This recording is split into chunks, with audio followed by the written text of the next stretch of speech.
All right.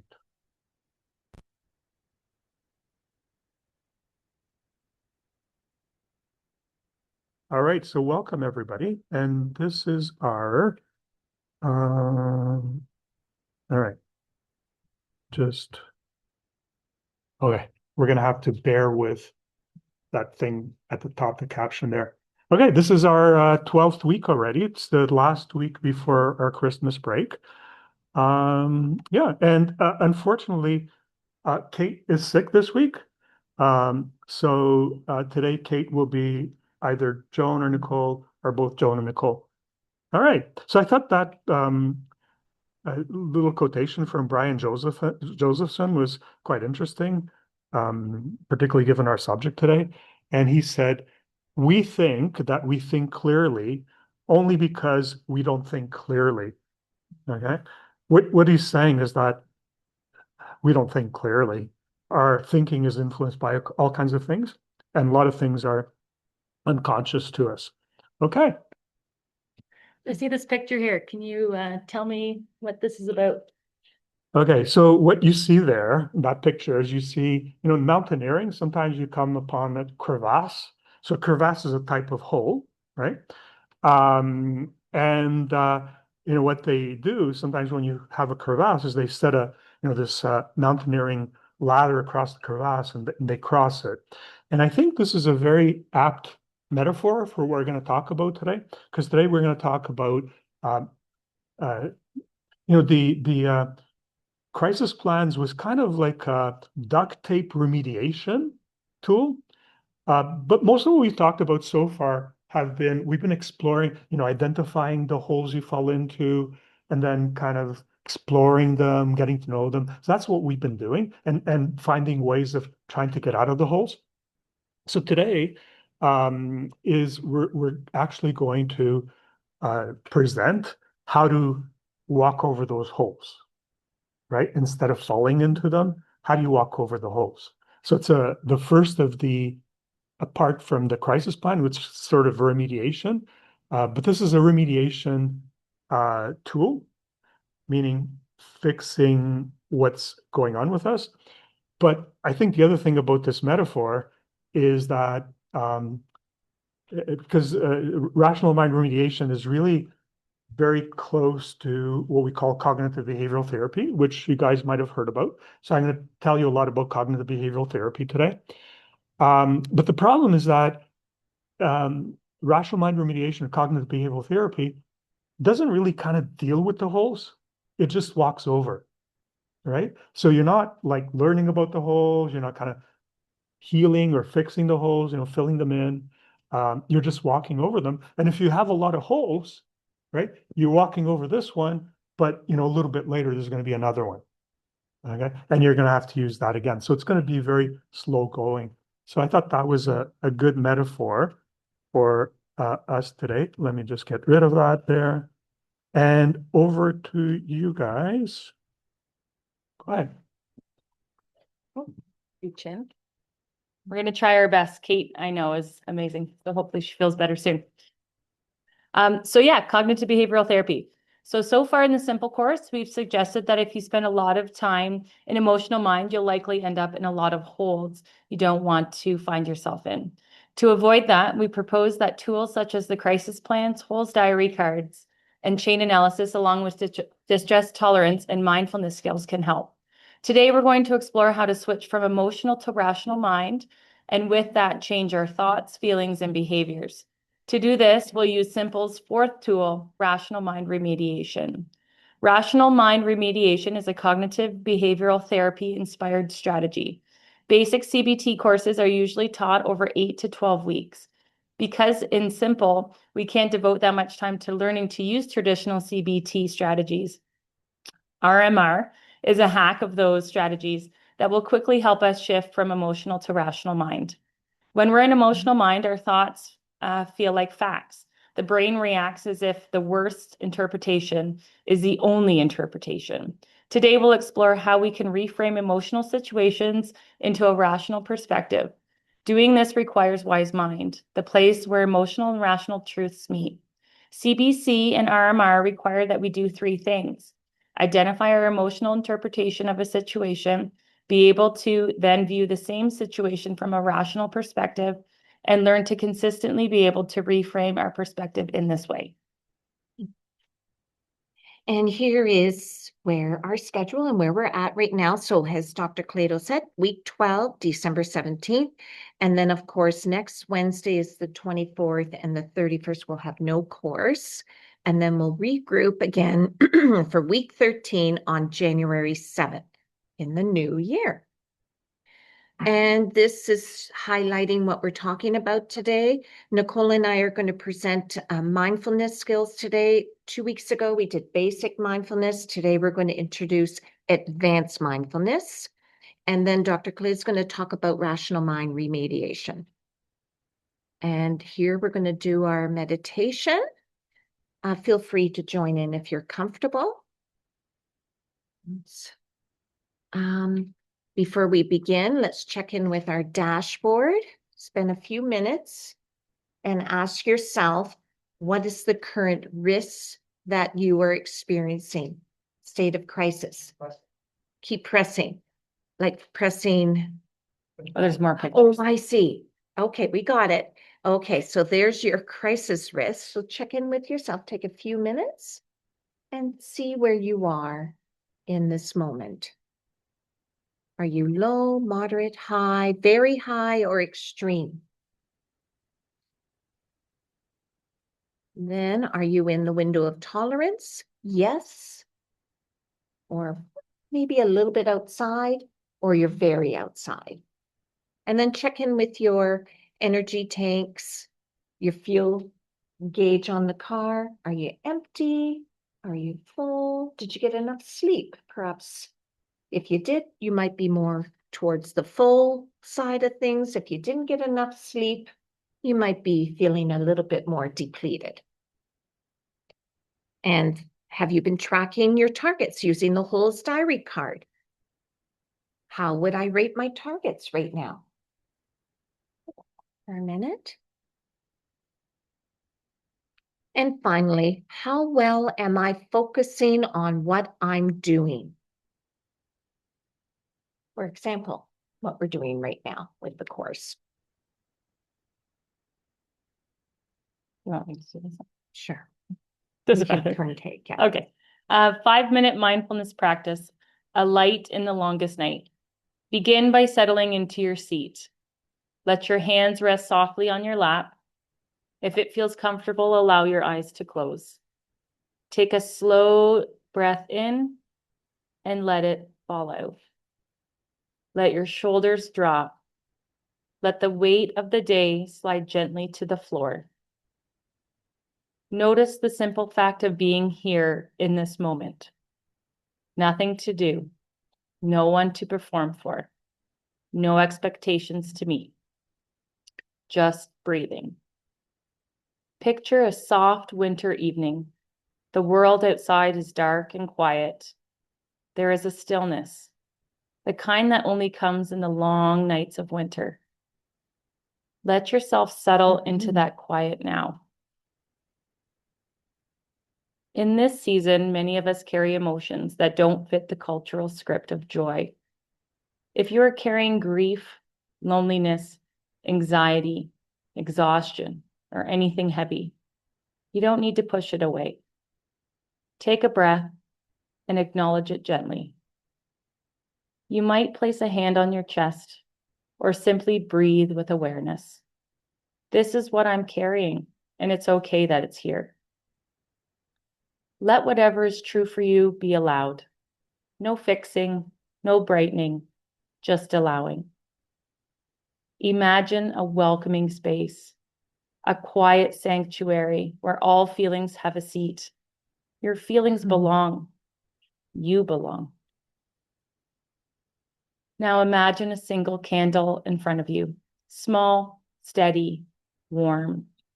This candle doesn't erase the darkness. It simply keeps you company within it. Let the candle represent a moment of ease, a memory of being cared for, one thing you're grateful for, or simply the possibility of gentleness. With each breath, imagine the tiny flame glowing a little steadier. Not brighter, just steadier. A reminder that even in long nights, small lights matter. You don't need to feel joyful. You only need to feel present. Imagine that others around you, here in this room or in the world, are also holding candles, each person carrying their own story, their own grief, their own quiet hope. You are not alone. Your pain is not strange or wrong. Your presence here is enough. Take a final deep breath, holding gently and releasing slowly. And one more, softer this time, as if you're blowing warm air onto a cold window. When you're ready, wiggle your fingers and toes. Feel the support of the chair underneath you, and slowly, gently allow your eyes to open.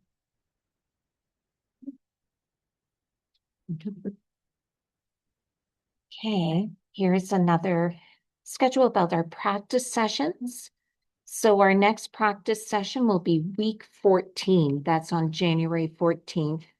And that'll be for rational mind remediation. Homework from last week. Submit your questions to our email account, please, as always. Read the skills training workbook 110 to 131, the simple manual with session 15, and try doing 2 advanced chain analysis in this past week. Continue reviewing and practicing your crisis plans and doing your HOLES diary cards. And as always, continue to track all the skills you're learning from the skills list. And you can also review the homework habits checklist to help you with that. And homework for January 7th, the new year. Continue to submit your questions. Read the simple manual session 16. Try doing 2 rational mind remediations, which we're going to talk about today. Continue reviewing and practicing crisis plans, diary cards, and HOLES analysis. Continue to track your skills strategies and review the homework habits. Anybody who wants to take a picture of that, I'll give it a few seconds before we move on. And here is the homework habits checklist. I'm not going to go through that. That's available on the website for you to review. And here it is again. Okay. Weekly announcements.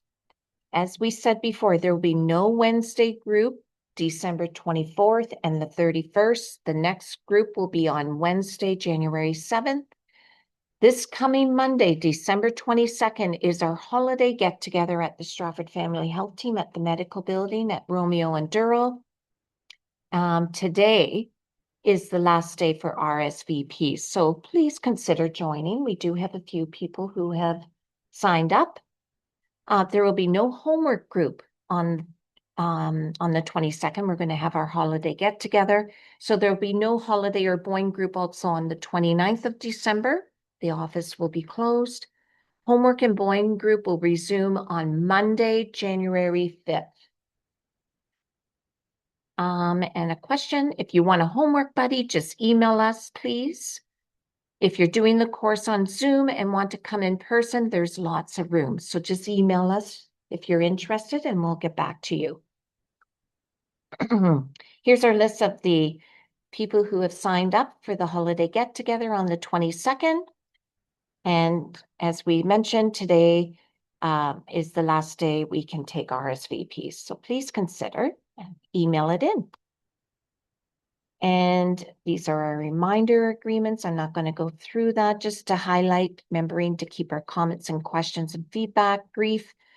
That one breath sharing. And here is Kate's summary from week 11.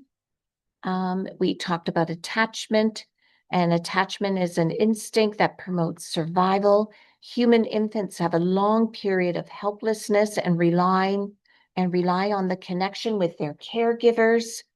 There's different attachment styles. There's secure, avoidant, anxious, and disorganized. Attachment disorders are of trust and deeply affect psychosocial development and personality. Earned secure attachment or earn insecure attachment means that your attachment style can change.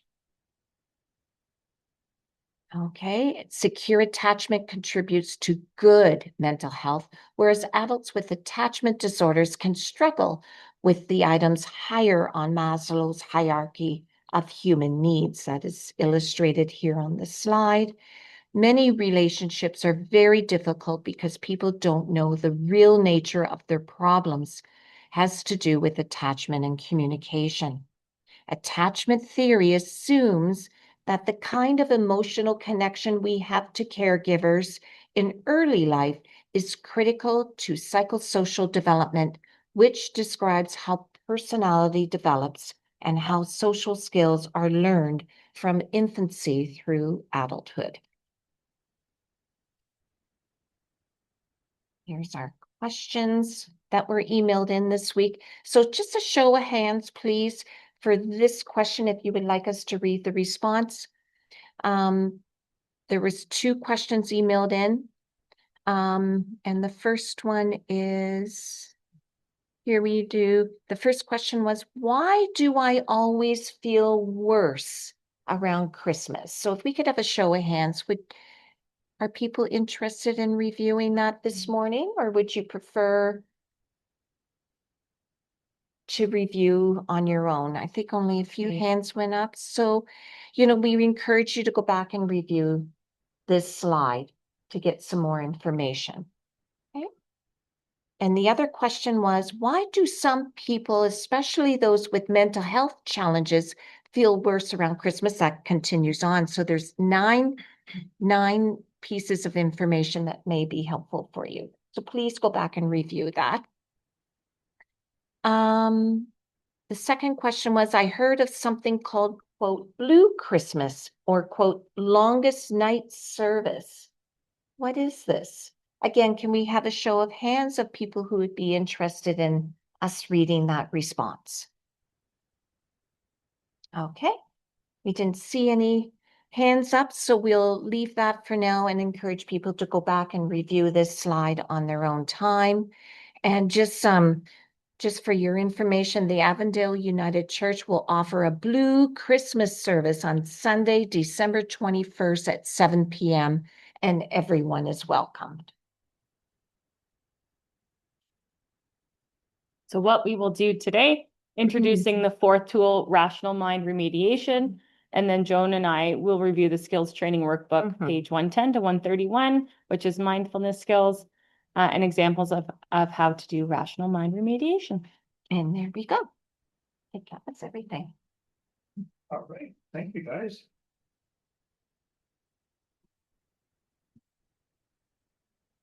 Okay.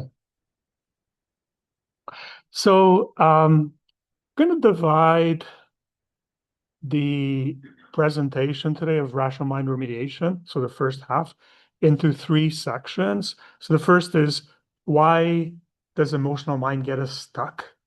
Right? And the second is, what does cognitive behavioral therapy teach us and where it falls short as well? And the third part of this is we're going to talk about the simple shortcut of cognitive behavioral therapy, which is called rational mind remediation. And if you're overwhelmed today, all you need to remember is third part.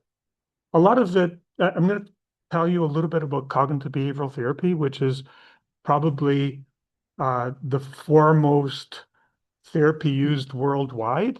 All right. It's been quite popular since the 50s when Aaron Beck introduced it. And it's still used more than any other therapy.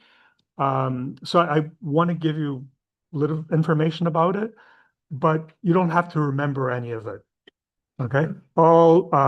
We do, when I was working at the hospital, I think it was a 12-week course on cognitive behavioral therapy. And it took us 12 weeks to kind of get people to really understand it and begin to use it. And obviously, we don't have 12 weeks to do that here. So what we do is we have a hack, right? So how to use it simply. And that's the part you have to remember. Okay. All right, so let's start with, and I think you already know a lot of this, is why do we get stuck when we're in emotional mind? Okay. And why we get stuck has a lot to do with what's called adult psychosocial tasks. So most of us, underneath, our differences, we want remarkably similar things from life, right?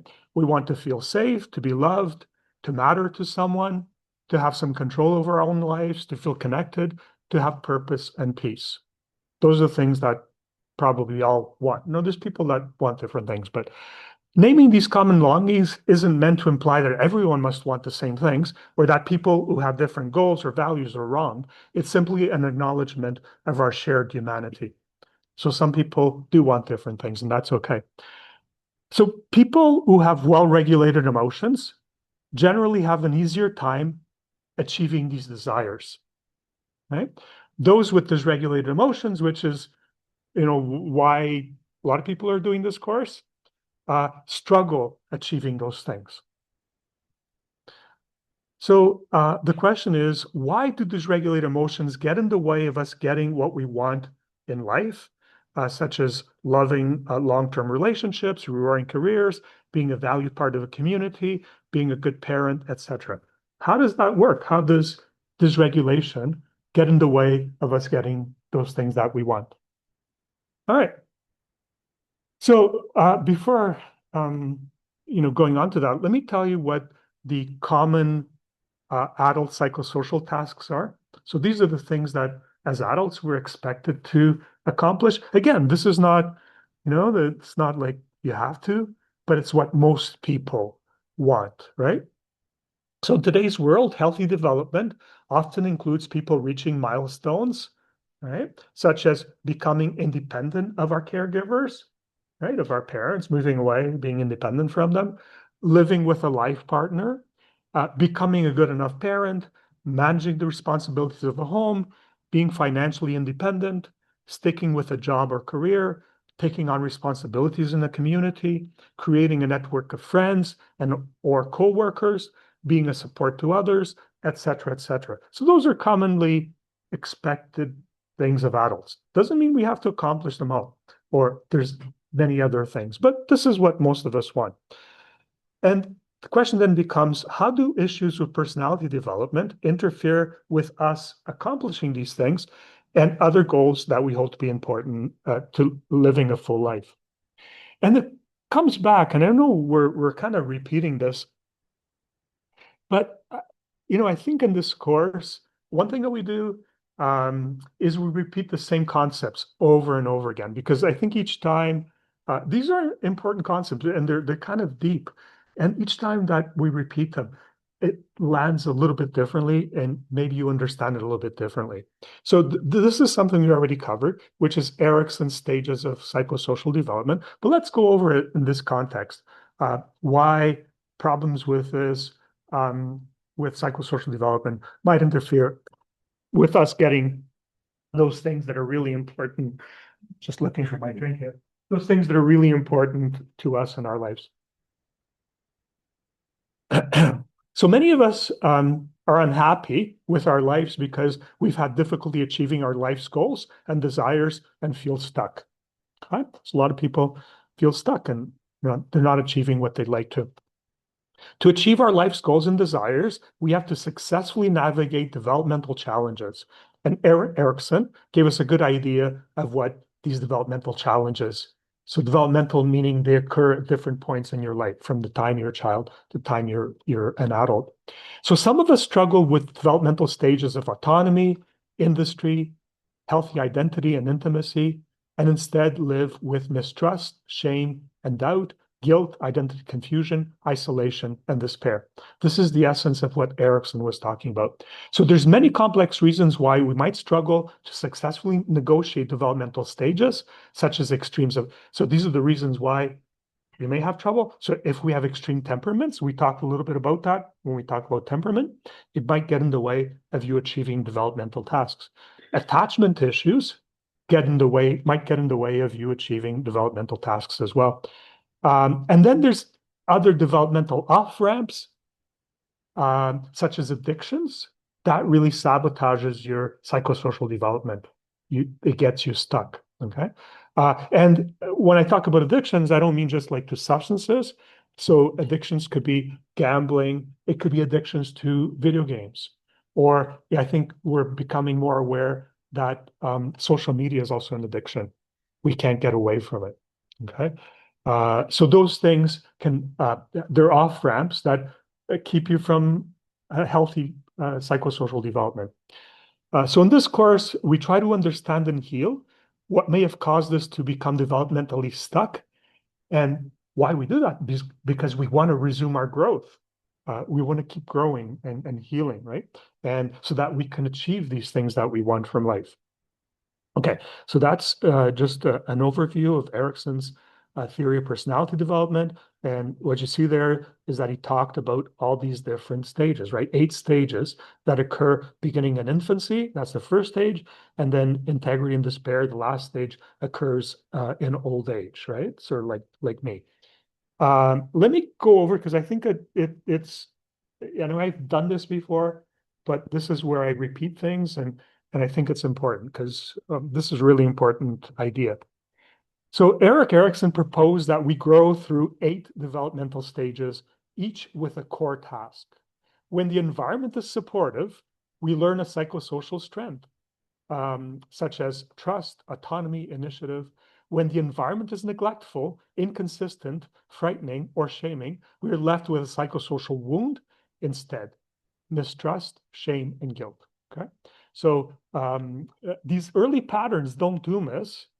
They simply become default settings that we carry into adulthood, as they can be healed with insight, healthy relationships, and corrective emotional experiences. Understanding them helps people see that many mental health struggles are not character flaws, they are developmental injuries. Okay, and if you remember a few sessions back, we talked about how there's 3 really important factors that contribute to personality. So one is your temperament. The other one is character. So it's what happens to you in the environment. But the third thing is integration. It's what you do yourself. So that really matters. Okay. So this is not hopeless. If we didn't get this, we can still get it, through doing our own work. So let's go very quickly through, the 8 stages. So the first stage, psychosocial development, that you have to accomplish is when you're an infant, so before age 1, right? And the issue you have to kind of figure out and master is trust or not trust, right? Mistrust. So the task of infants is to discover whether the world is safe, predictable, and responsive. We learned that the world is safe through consistent soothing, feeding, warmth, and the caregiver's presence. If the task is not met, so if the caregivers aren't there for us, right, we internalize mistrust because we couldn't trust them. So mistrust becomes part of our, personality. A sense that people may not show up, that needs won't be met, or that danger is near.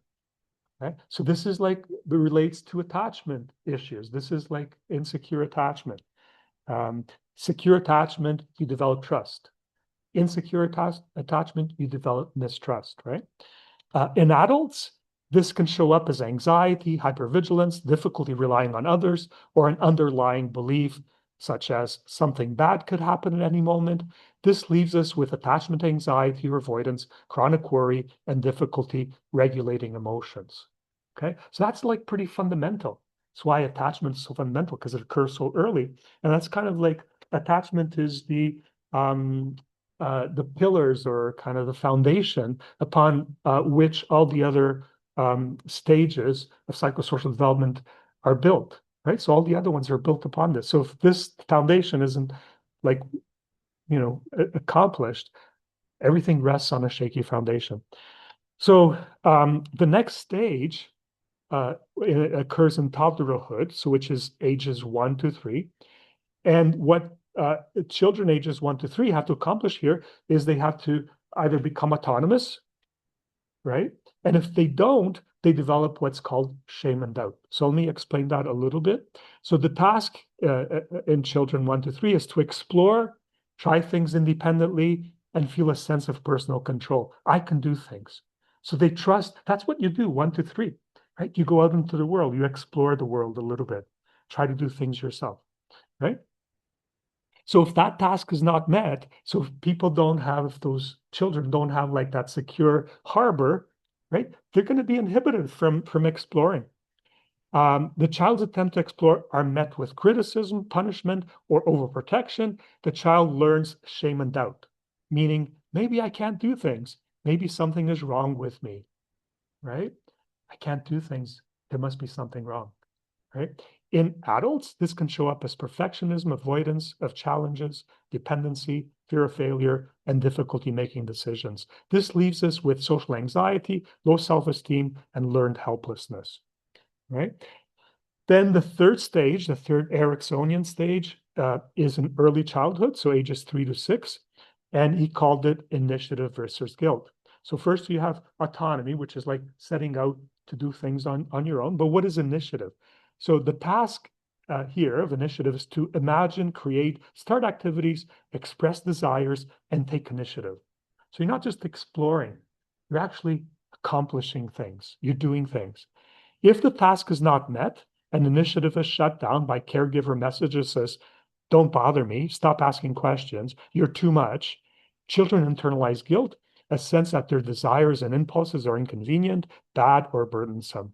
In adults, this shows up as over-apologizing, reluctance to assert needs, difficulty pursuing goals, and chronic inhibition. This leaves people with depression, people-pleasing, and internal criticism. Okay? And let's just quickly go through the other 5 stages. So by the time you get into middle childhood, so 6 to 12, here the task is industry versus inferiority. So the task is to learn skills, feel competent, and experience the pleasure of mastery. If this is not accomplished, and children are compared, shamed, unsupported, or not helped to succeed, they may develop inferiority. They may say to themselves, everyone else is better than me. In adults, this shows up as chronic self-doubt, imposter syndrome, avoidance of challenges, alternatively, overwork to compensate. This leaves us with anxiety disorders, depression, perfectionism, and burnout. Then adolescence, not surprisingly, so when you're 12 to 18, what do you have to accomplish? So this is like about figuring out who you are, because you're no longer like just your parent's child. You have to figure out who you are in the wider world. So that's called identity versus role confusion. The task is to form a coherent identity. Who am I? What do I believe? Where do I fit? If that task is not met because the environment is chaotic, controlling, invalidating, or unsafe for exploration, the young person may develop role confusion, a fragmented sense of self, shifting identities, or feeling lost. In adults, this shows up as unstable self-image, difficulty committing to roles or relationships, chronic uncertainty about direction. This leaves us with mood instability, impulsivity, and identity diffusion. So you're beginning to see how not achieving these stages of development generates a lot of psychological issues, okay? And then young adulthood, which is ages 18 to 40, what's the task there? It's achieving intimacy. And if you don't do that, then you become isolated. So the task, 18 to 40-year-olds, is to form close, reciprocal, trusting relationships while maintaining your identity. If the task is not met, people may fear closeness, avoid vulnerability, or choose relationships that reproduce old wounds, leading to isolation, even inside of partnerships. In adults, this shows up as difficulty with trust, fear of commitment, serial relationships, and emotional loneliness. This leaves us with relationship and anxiety and avoidance, social withdrawal, and fear of dependence. Okay. Then middle adulthood, so ages 40 to 65, the stage there is called generativity versus stagnation. And the task is to contribute to something larger than yourself. So raising children, mentoring others, creating, teaching, helping others grow. If the task is not met, people are left without outlets for purpose or contribution, may experience stagnation, a sense of going nowhere, becoming self-focused or disconnected. As adults, this shows up as burnout, midlife crisis, feeling stuck or empty, resentment. This leaves us with depression, loss of meaning, or compulsive behaviors to fill the void. And finally, right, so not many of you have reached this stage, but I'm kind of there. So late adulthood, which is 65 plus, and these aren't like very strict ages, they're kind of like approximate, right? But so what you're confronted with is the stage of integrity versus despair. Okay, so the task is to review your life because you don't have many years left. So you review your life with acceptance. It wasn't perfect, but it was mine and it mattered. If that's not met, people can fall into despair, regret, bitterness, fear of death, or the belief that their life lacked meaning. In older adults, this shows up as hopelessness, fear-driven decision making, and rumination. This leaves us with late life depression, anxiety, and existential dread. Okay, so we went over, Erikson's psychosocial stages. I hope it became a little clearer to you. We're going to come back to it again because we repeat things a lot in this course. Okay. So, the question is, why are the failures to progress through those psychosocial stages, why are they at the roots of mental health issues? Because what we're saying is that at the roots of mental health issues is this failure to develop psychosocially.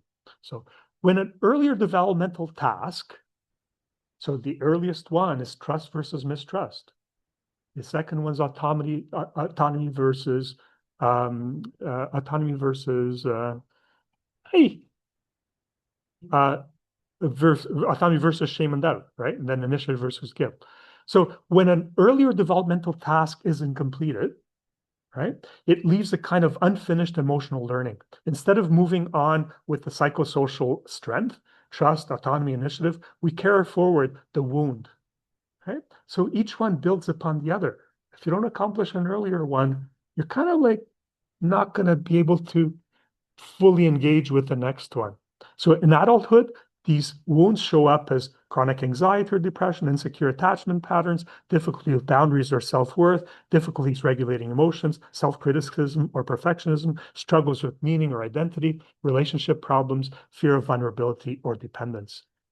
Okay, so see, like this is a very different perspective on why we have psychological issues than just a purely diagnostic, oh, it's depression or it's anxiety. This kind of gives it makes a lot more sense of it, right? Okay, so the message there is unfinished developmental tasks create predictable adult struggles. All right. All right. Now, the heart of what we're going to talk about today is sometimes you have to heal by masking. You have to fake it until you make it. I mean, it doesn't sound that good. You have to pretend. And I'll explain what that means.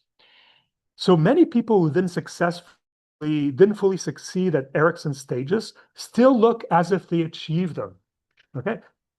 You didn't really because these stages are emotional, right? You didn't really accomplish them, but you look as if you did. They may look confident, competent, independent, successful, and socially skilled on the outside, even while inside they still carry mistrust, shame, guilt, or role confusion. That's called masking. You're kind of pretending, right? Because it's kind of what's expected of you. And you might feel like, oh my God, it's like, right? I mean, I did this as a teenager. I thought, oh, I'm going to show that I'm kind of loving, but inside I kind of didn't feel it, right? Now, you might think this is hypocrisy, but it's not. It's a normal human adaptation, a way of coping and growing. So you have to remember that we have an emotional mind and rational mind. We've talked a lot about, we have those two minds. Emotional mind holds the early wounds, mistrust, shame, inferiority, fear, rejection, etc. Rational mind can learn skills, facts, strategies, and socially appropriate behaviors. When early needs weren't met, emotional mind may still feel 5, 7, or 12 years old, but rational mind keeps learning, and it can stand in for emotional mind until the emotional system catches up. So it's kind of pretending, right? You're pretending to be an adult. But rational mind keeps learning. Okay, this is what happens when people appear confident but feel insecure, accomplished but feel inferior, connected but fear intimacy, organized but feel fragmented inside. Their rational mind is carrying out adult tasks even while emotional mind is still wounded. This is not a flaw, it's a bridge. Okay, so kind of saying we have to do that. We have to fake it until we make it. Masking can be a healthy adaptation when understood correctly. Masking has a negative connotation, but in this context, it simply means using rational, learned behaviors to function even when inner emotional development lags behind. This is the principle behind cognitive behavioral therapy. Okay, you do the rational mind thing. Right. So examples: someone who feels deep mistrust but acts warm and friendly in social settings, or someone who struggles with shame and doubt but forces themselves to take on challenges at work. Someone who has role confusion, but deliberately experiments with different identities until one fits. Okay. Um, this shows resilience, not inauthenticity. Psychologically, this is using the prefrontal cortex, so that's the wise mind, to guide behavior until the limbic system can heal. Okay, I'm not going to get into what IFS says. So the idea here, and I'll kind of explain this more because this is cognitive behavioral therapy, this is rational mind remediation, is you want to fake it until you make it. Not pretending, but practicing. In cognitive behavioral therapy, and I'm going to say CBT because cognitive behavioral therapy takes a long time. This is a core principle. Behavior leads emotion. Action leads identity. Practicing a skill eventually becomes the skill. When we act as if we are confident, capable, or worthy, we are not lying to ourselves. We are training the emotional mind to tolerate and eventually believe a new experience. This is truly mind over mood, one of the most powerful CBT principles. Okay. So, when I was in medical school, first or second year, I was like, I had panic attacks before that. I was incredibly anxious. Okay. But you have to pretend that you're fine, right? And I was really afraid of calling people on the phone, right? That was like from way back. But I had to do it, right? I had to kind of overcome my fears and show the world that I was okay. Now, if you do this long enough, and I was very motivated to do it because I wasn't going to fail out of medical school. Uh, if you do this long enough, you actually develop confidence. So like your psychosocial development inside may be a bit stunted, right? But on the outside, rationally, you're behaving as if you're faking it until you make it. Okay, it really works, but you have to be persistent. Okay. So over time, acting with autonomy leads to feeling autonomous. Taking initiative leads to feeling less guilt. So that's what I was doing, right? Taking initiative, pretending. I didn't feel that way.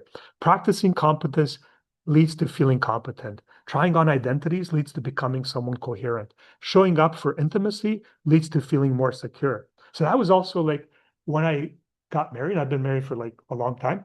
But when I got married, it's like I didn't know how to really love in a healthy way because my attachment types of glue and love weren't healthy. Okay.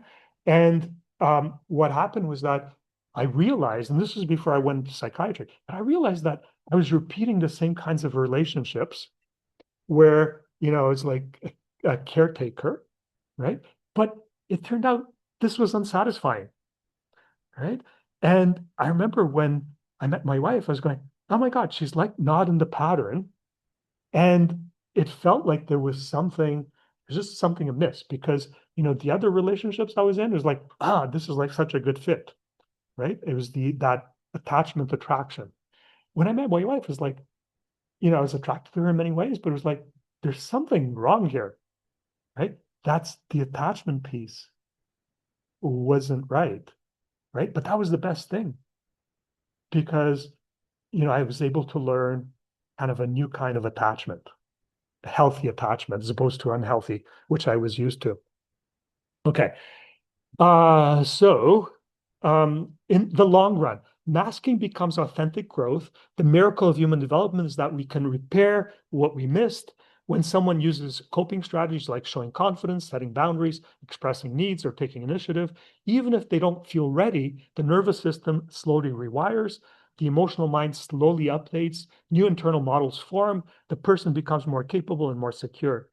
What started as fake it became, this is actually who I am now. This is how people earn secure attachment, build confidence, find identity, and learn intimacy. Even if early development failed them. Okay, so so this is like just to review why emotional mind gets us stuck and how to get unstuck. So let's talk about a little bit about what CBT teaches us and where it falls short. All right. So that's what we're going to cover briefly. So let's talk a little bit about CBT history. This is not essential, but I just find it interesting. I like history. So that's Aaron Beck. If you want to learn more about, there's a link there. So click on that link on the website, and it'll take you to the Beck Institute. And there's a lot of stuff about cognitive behavioral therapy. So Aaron Beck was born. So he was the father of cognitive behavioral therapy. Born 1921, died 2021. He was 100 years old. He's the father of CBT. He was a pragmatic American psychiatrist who trained in the Freudian psychoanalytical tradition. We've talked about Freud. Now, that's not surprising because in those days, all psychiatrists trained in that tradition. There weren't medications, there weren't other types of therapy. That's what you did, right? But you never fully embraced it. So he trained, and it's very intensive training. And when he's finished his training, he applied for membership in the American Psychoanalytical Association, but they rejected him, right? And I think that made him pretty bitter that he was rejected.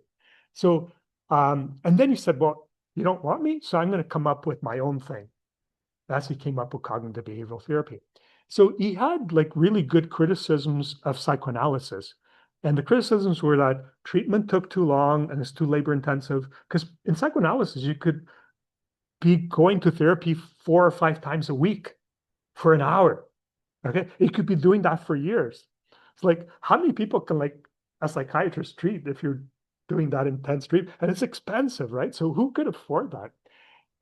So most people couldn't access or afford it because, so labor intensive. And the other thing was that it wasn't very effective. Like Woody Allen, he was an intensive psychoanalytical treatment for decades. And he's a nut bar still, right? Okay, so Beck felt that now he's brilliant in terms of the rational, but it didn't change fundamentally his stuff, right? So Beck felt that techniques that bypassed the unconscious and focused on the conscious, rational mind produced for many people superior and faster results and was more affordable. So cognitive behavioral therapy, by focus on the importance of the rational and conscious mind, downplayed Freud's views about the dominance of the unconscious. Remember we talked about this is called depth psychology because in Freudian psychology or the unconscious, the submerged part of the iceberg is where the action is, right? Not the conscious, right? And Beck said, you know what? Let's forget about the submerged part because who has the time for it? Let's just focus on the conscious part, okay? And return to a modern, more mechanistic psychology based on the primacy of reason. CBT slogan is mind over mood or reason over emotion. So in the 50s, when he was doing this, it was like behaviorism. Skinner and Watson was where the psychology was. It was very pragmatic. They didn't take the unconscious into account at all in North America. So over the last 50 years, CBT has become the most widely studied, researched, validated, and used therapeutic approach in the world. Okay. When used wisely, cognitive behavioral therapy is a very helpful way to heal and grow. It does, however, have a lot of shortcomings. Okay. And this is my secret history of depth psychology and cognitive behavioral therapy. Okay, so this is like a little bit tongue in cheek, but I'll just tell you what. Oh, shoot. Hold on. I have to plug my computer in. The battery is running low here. Apologies. Okay. I think we should be good to go. Okay. So this is how I see it. So I think, when Freud, and Freud was like, he was good at self-promotion. He wasn't really this stuff didn't really originate, and we'll talk about that in a few weeks. Didn't really originate with him, but he took a lot of credit for it. But he was brilliant, okay? And so when he started, um, he, he had what's called it was a trauma theory. He um, was a neurologist by training, and he was trying to establish himself because he wanted to get married, and he was trying to establish himself in Vienna, right? And he's like, what am I going to do with my life? He did research on cocaine, like he invented anesthesia for eye surgery by using cocaine in the eyes and stuff. And he thought, this is what's going to make, my reputation. He was really kind of craving reputation. It had to do with his mother, by the way, but we won't go into that because we could spend like a lot of time talking about that because his mother called him my golden Siggy. Okay. And his mother was actually very close to his age. So his mother was 19 when he was born. His father was like 60 when he was born. So it's big age gap. So interesting story, right? But won't go into that. But when Freud, so he studied. He went to this place in Paris called Salpêtrière, which is a neurological hospital. And in those days, there were a lot of people hospitalized who had neurological diseases, but some of them had what are called organic neurological diseases, that they were real organic, physical things. And some of them, they were like psychological issues. Didn't quite look like the others, but looked enough like those. And in those days, that was called hysteria. Okay. And Freud was fascinated by that because in those days, well, there was beginning to be a lot of theories about it, but this is where he made his name. It was like, how do you treat this? How do you treat these? They look like neurological diseases, right? But they're not. They're called functional. So they're psychological. And this is where he invented his technique of free association, people lying on the couch and just saying, just tell me what comes to your mind, right? Free associate. And what he began to hear is he began to hear people talking about abuse, right? And we talked a little bit about this on Monday, I think. And he talked about, sexual abuse and other kinds of abuse. And for a while he thought, oh, this is the cause of these issues, these psychological issues, right? And I think he was on the right track. And that was brilliant. So the early part of his career, it was called the trauma theory. And so that's the first picture there, which is a house, the foundations. So I think the foundations of or depth psychology. Depth psychology means you're studying the holes. You're studying the deep parts of psychology, the unconscious, not just the conscious part. So it's depth or psychodynamic, different names for it. But he had the right foundations. Okay. So it was a really good building. Now, what happened was that between 1910 and about 1950, it was almost like the psychoanalysts, they were like, plumbers on acid. Okay. So you had the good foundations, but then you hire these plumbers, right, to put the plumbing into your building, but they're like on LSD. Okay. What happens is that the plumbing isn't going to work. So in those days, the psychoanalysts, they came up with, wild fantasies. That's where, the Oedipal theory, the Electra theory, they talked about vaginas with teeth.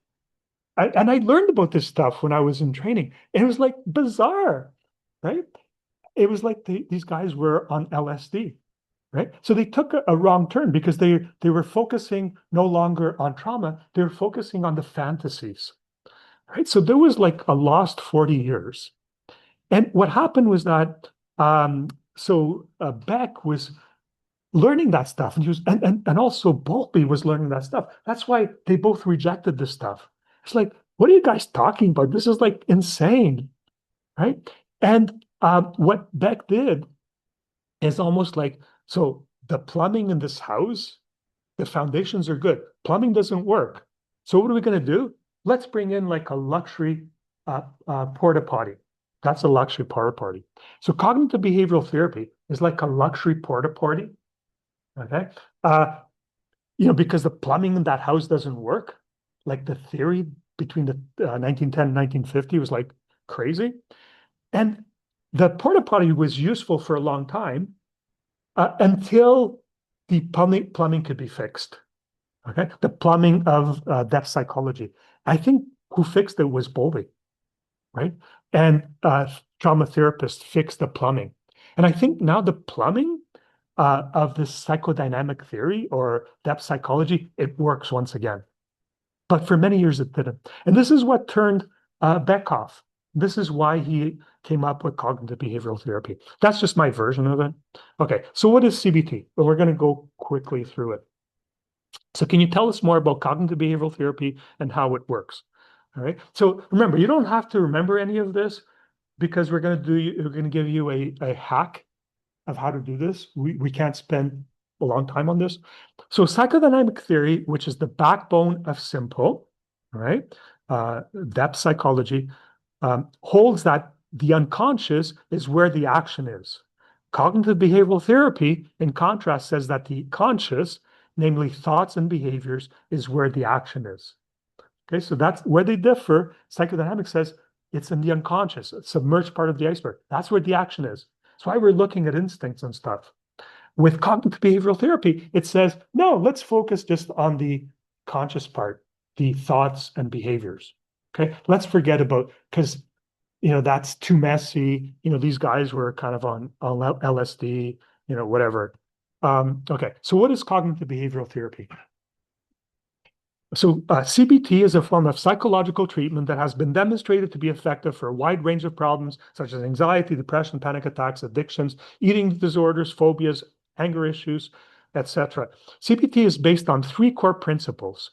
One, psychological problems are based in part on faulty or unhelpful ways of thinking. Two, psychological problems are based in part on learned patterns of unhelpful behavior. And three, people suffering from psychological problems can learn better ways of coping with them, thereby relieving their symptoms and becoming more effective in their lives. Okay, those are the principles of CBT. CBT treatment usually involves efforts to change patterns of thinking. Okay, so it does this by helping people learn to recognize distortions in their thinking that are creating problems and then reevaluating these distortions in light of reality. Two, get a better understanding of the behavior and motivation of others. Three, use problem-solving skills to cope with difficult situations.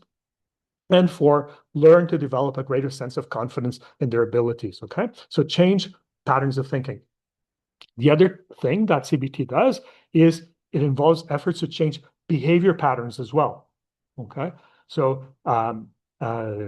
it helps people do this by having them face their fears instead of avoiding them, having them use role playing to prepare for potential problematic interactions with others, and three, helping them learn to calm their minds and relax their bodies. Okay, so now quickly, because DBT, dialectical behavioral therapy, which we talk a lot about in this course, is an offshoot from CBT. It's an elaboration. Okay, so when Marshall Linehan was developing DBT, CBT was the big therapy. So she kind of, let's modify this.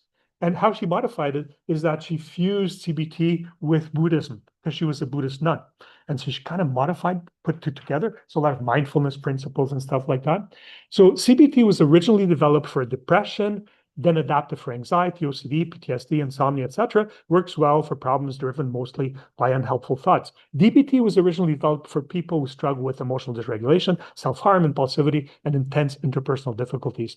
Now it's used for trauma spectrum disorders, ADHD, eating disorders, addictions, and chronic self-criticism. So CBT, cognitive behavioral therapy, focuses on thoughts, identifying and challenging distortions, creating more accurate and balanced thinking, and changing behavior through insight and planning. It asks, what am I thinking, and how does that affect my feelings and actions? DBT, on the other hand, focuses on emotions, learning to tolerate distress, manage urges, and regulate intense feelings. Building concrete skills for relationships and crisis moments, and noticing patterns without judgment. It asks, what skills can help me survive this moment and respond effectively? CBT is cognitive, structured, psychological, teaches people to examine the accuracy of their thinking, and is head-focused. DBT is behavioral and mindfulness-based, more compassionate tone, accepts emotions first, then works towards change, and is more heart and skills focused. CBT uses thoughts records, behavioral experiments, exposure practices, homework assignments, and cognitive restructuring. DBT uses chain analysis, mindfulness practices, distress tolerance skills, emotional regulation skills, and interpersonal effectiveness.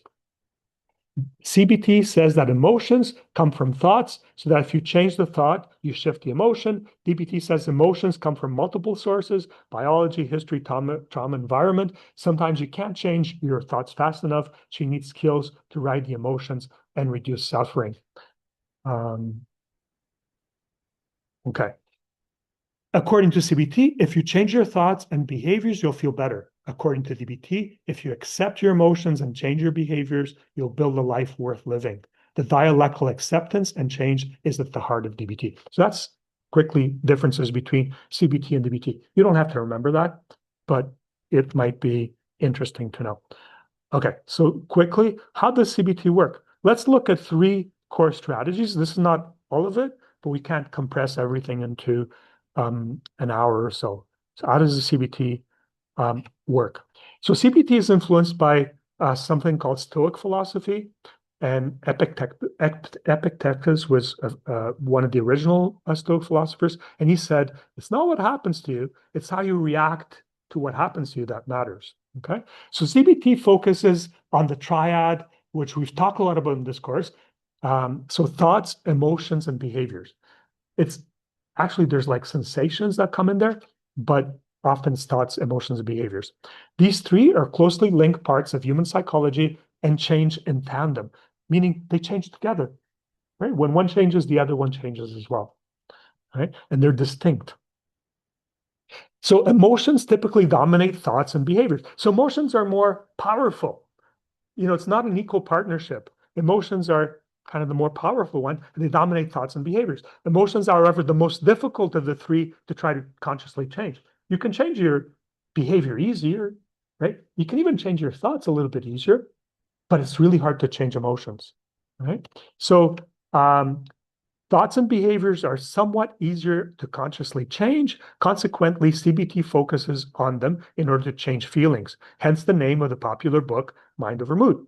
So CBT uses different techniques such as relaxation, journaling, desensitization, setting goals, examining cognitive distortions, guided discussions, and creation of rewards. So today we're going to focus on 3 core CBT strategies. We're going to do that very quickly. So one strategy which you probably, this is the most used strategy in CBT, is thought records. So thought records are very similar to Hull's analysis and rational mind remediation, the 2 put together, which we're going to talk about today. So thought records seek to identify and correct cognitive or thinking errors, so distorted thinking, right? The other core strategy in CBT is called behavioral activation. So behavioral activation, which we've talked about already, harvests the power of behavior to change feelings, and in many ways is like Simple's 5th tool, which we haven't talked about, which is the goals diary card procedure. We'll look at this in a few weeks. And the third core deep CBT strategy is called behavioral experiments. So test people's negative predictions about the future in a scientific experiment like fashion in order to adjust these predictions. And I'm going to tell you very quickly about each one of those. Okay. I think we're going to be good to finish in time here. I know I'm going super fast, but remember, you don't have to remember all of this, but I think it's really useful information. It's kind of a primer of CBT. Okay. It's all you ever wanted to know about CBT, right? Condensing 12 weeks into an hour here. All right. So thought records, that's the most common CBT strategy that's used. Thought records are a common cognitive behavioral therapy exercise. They are a practical way of capturing and examining our thoughts and feelings about a situation and evaluating the evidence supporting these thoughts. They are similar to chain analysis. And I'm going to give you an example, so don't need to go through all of this. Considering the evidence supporting our automatic thoughts allows us to see that we might be committing thinking errors. We tend to make the same thinking errors repeatedly because they are based on core beliefs about ourselves and the world. If you'd like to read more about thought records, click on this link and there's a lot more information about it there. Okay, so that's the 7-column thought record. And there's an example there, but I'm not going to go over that example. That's a template, thought record template that you can use if you're doing thought records. And in the course, 12-week course, we go over each column week by week. All right. So let me give you an example of a thought record here. Very quick one. And it'll become self-explanatory. And you'll recognize this. You'll say, okay, well, this is pretty close to chain analysis. All right. So the thought record, so this person is working with a therapist and their friend didn't reply to their text, right? So that's the triggering event. I texted my close friend yesterday and they still haven't responded, all right? So that person had emotions to this. So they had anxiety, 70%, sadness, 50%, irritability, 30%. So those percentages are compared to 100% is the most they've ever experienced this emotion, okay? But it's just giving a subjective rating. And so then what you do next is you ask, what were the thoughts that went with these emotions? So she's ignoring me. I must have done something wrong. She doesn't value me anymore. Okay. So those are some of the thoughts that crossed that person's mind that made them anxious, sad, and irritable. Okay. And what you do when you're doing thought record is you try to focus on one of these thoughts because there's multiple thoughts. So it's called the hot thought, the one that feels the most poignant. All right. So, and for that person, the hot thought was 4 there. I must have done something wrong. It feels the most emotionally charged. All right. So if you're doing a thought record, then the therapist will ask you, so what's the evidence that supports your hot thought? And the person would say, she usually replies the same day. Last week, I was a bit abrupt with her on the phone. Okay, so that I must have done something wrong. That's what supports that belief, right? And then, this is where it takes a lot of work to do this. But then you find, and that's emotional thinking, right? And then where you want to go to alternative balanced thought, but you have to find evidence that undermines your belief, right? So evidence against your hot thought is that she told me she's under pressure with work deadlines. She's gone longer without replying before. She's never indicated being upset with me. My abruptness last week was minor. She didn't seem bothered. Okay. So that's all kind of evidence against, your hot thought that I must have done something wrong. All right. And so then what you work towards is you work to coming up with a more balanced, rational thought as opposed to your emotional thought or automatic thought. Okay. So the alternative balanced thought in this case was her delay doesn't necessarily mean I did something wrong. She's probably overloaded and there are many neutral reasons she hasn't responded. Many neutral, that doesn't make sense. I must have put that wrong there. So many reasons why she hasn't responded. So what you see there is you go from automatic thought, which is an emotional thought, and you go to a rational thought, a balanced thought. Okay. And what happens is then when you do that, supposedly your emotions kind of change a little bit. And then you rate your emotions after. So before the anxiety was high, but now it drops to 30. Sadness drops to 20. Irritability drops to 10. And the person's feeling calmer and less self-blame. Okay. So that's a little bit how a thought record works. I have another thought record, but just because of time, I'm not going to go over that one. But if you want to get another example, you can read it. It's pretty self-explanatory. Okay, so let's look at behavioral activation. So we talked about thought records. That's the other core strategy. All right. So behavior activation is a CBT tool that's particularly useful in depression. When we're depressed, we usually become less active. The less active we are, the fewer opportunities there are for positive or rewarding things to happen to us. This lowers our mood even more and can become a vicious cycle. Behavioral activation is a way out of this vicious cycle, which involves increasing our level of activity, even if we don't feel like it to begin with.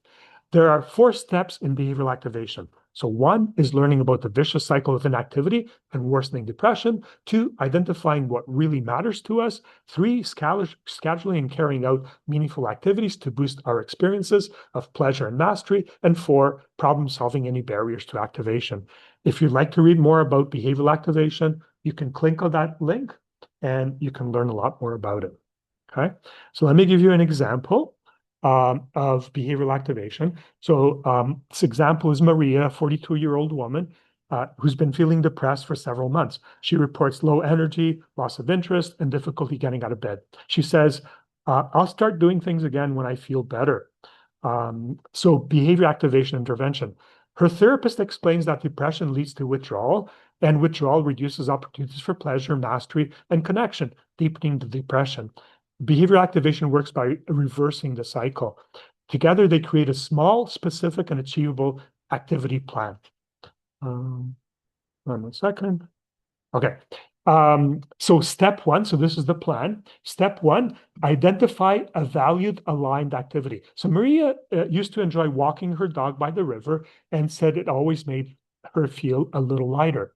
So they choose, her and her therapist, walk the dog for 10 minutes 3 times this week. So it has to be like a small goal. You can't do it like walk for an hour. Okay. And so step 2, break it into the smallest possible steps. Put the leash by the door the night before, put on shoes, walk for 10 minutes, not more. Success must be defined as completion, not intensity. Step 3, predict how rewarding it will feel from 0 to 10. So Maria predicts that it'll be like 2 out of 10. Probably nothing will change if I do that. Okay. Step 4, do the activity anyway. She does the first walk. Energy was low, but she completed it. Step 5, rate the actual reward, 0 to 10. So she reports a 5 out of 10. It made her feel better than she expected, right? She felt a bit calmer, enjoyed watching dogs sniff around, and felt proud that she did this. Okay. And then step 6, reinforce. So the therapist highlights the discrepancy between the prediction. So she predicted 2 out of 10 and the outcome, which is a 5 out of 10, reinforcing the learning that behavior changes mood, not the other way around. Over several weeks, as she repeats small activities that bring pleasure, for example, going for a coffee with a friend, mastery, paying 1 bill, connection, her mood begins to lift and her sense of agency returns. So that's the essence of behavioral activation. Behavioral activation is about doing first, feeling later.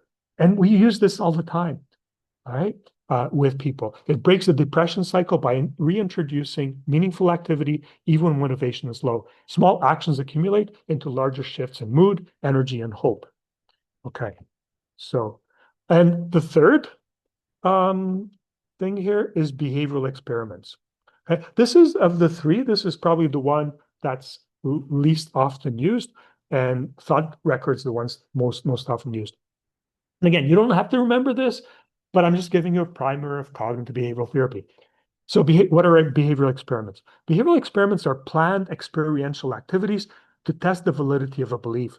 They are an information gathering exercise, the purpose of which is to test the accuracy of our beliefs about the world and ourselves, and to test alternative, more adaptive beliefs.